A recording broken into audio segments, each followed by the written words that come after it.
keeping my voice down because there's an exam going on here at the moment. We don't want to disturb them too much.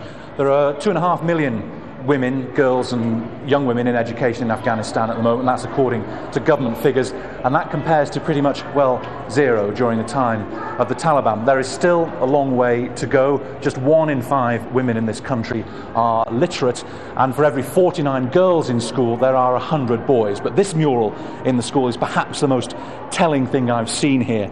Down here, the year 1381, that's Afghan year 1381, that's 2002 for us. The end of the Taliban's regime, no intake students, no graduates. And every year they've painted on this mural the new students that come into the school.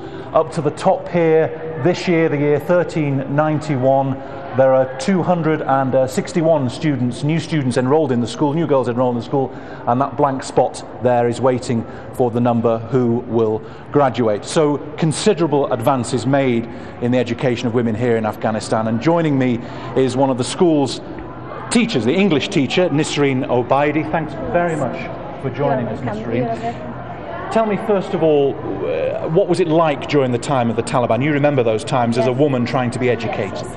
I think the time of the Taliban, the period of Taliban, is unforgettable time for Afghan people, especially for women, because they took all the rights that the women have. For example, they avoid women from going to school. The school doors were closed for all women, and even the woman couldn't go outside without her brother or husband, and they had a bad situation. I can describe the period of Taliban as a prison, and the woman has a prisoner in jail without any right, without any freedom.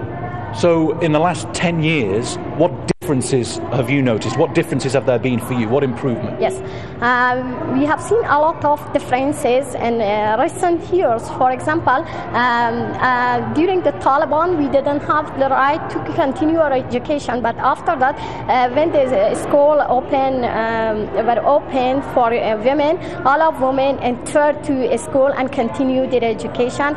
They could participate in different organizations, and also they are great members of a government. For example, now women could be minister, women could be doctor, women great lawyer or principal or etc. And they can continue their education without any problem. And also at the beginning, after the topple of Taliban, at the beginning of the years, we had a lot of problem in our educational system. For example, our students would like to participate in school, but they faced with lots of problems. For example, they were taught in tents, they were taught in open air, lack of books, lack of professional teachers. They were together problem for women, especially for women.